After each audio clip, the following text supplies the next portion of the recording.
Congressman Lee Zeldin. Lee served with the U.S. Army, was deployed to Iraq in 2006 in support of Operation Iraqi Freedom. What do you make of this, Lee?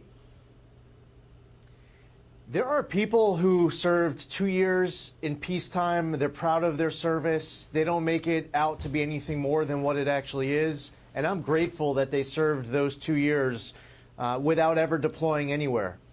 If you serve 24 years in the military, as long as you don't try to make it out to be anything more than what it is, it deserves nothing but gratitude from everybody, regardless of politics.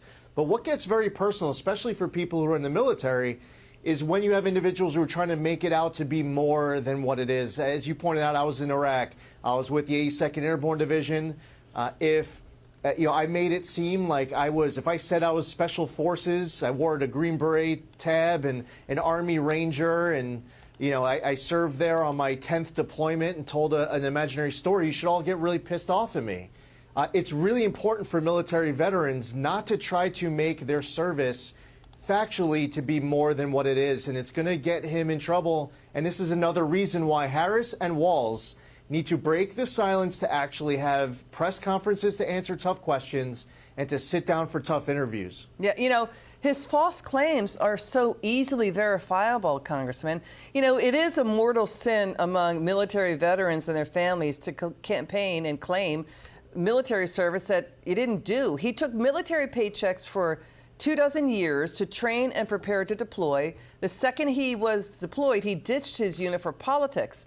And when you look at, what happened, let's go for the timeline.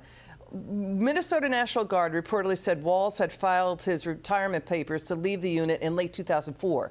That's up to 7 months before he quit in 2005. Right before his unit was deployed to Iraq, in February 2005, he filed to run for Congress, knowing he was going to leave. Knowing that he was going to campaign for Congress, he puts out a press release in March, a wild press release touting himself as a soldier, saying he has a, quote, responsibility to serve with his battalion in Iraq, and suggesting he's going to leave his wife and daughter behind. So the falsehoods here, the bombastic, histrionic fakery of it all is really shocking.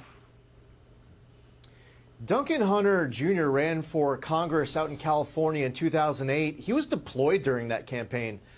They ran an entire campaign back in California while the candidate, the Republican candidate in that race, was overseas.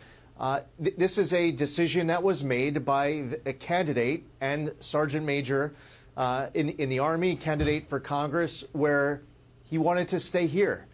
That decision ended up upsetting people who were in that unit.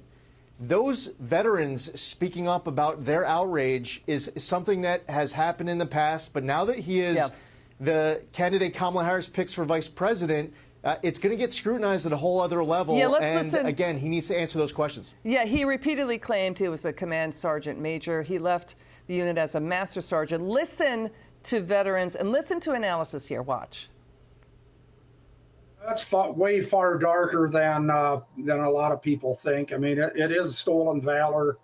He's used the rank that he never achieved in order to advance his political career. He's done it for decades now, basically. I mean, maybe not decades, but damn close to it. I mean, he still says he's a retired command sergeant major to this day, and he's not. He uses his rank of others to make it look like he's a better person than he is. To most people, that would mean that he was actually in combat, carrying a weapon in a combat zone and getting combat pay and in a dangerous hostile environment where he was getting shot at. I mean, if he thinks Italy was a combat zone or a war zone and he was carrying that in war, he's delusional. Where he has used language that has suggested that he carried weapons in a fighting situation. There is no evidence that at any time Governor Walz was in a position of being shot at, and some of his language could easily be seen to suggest that he was. So that is absolutely false.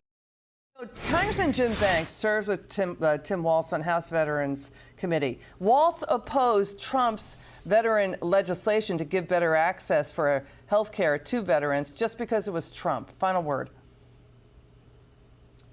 Yeah, and this was legislation that really should have been unanimous, bipartisan supported legislation. And we saw this time and again during the Trump administration. There were people pledging to oppose, resist, impeach, and obstruct everything and anything.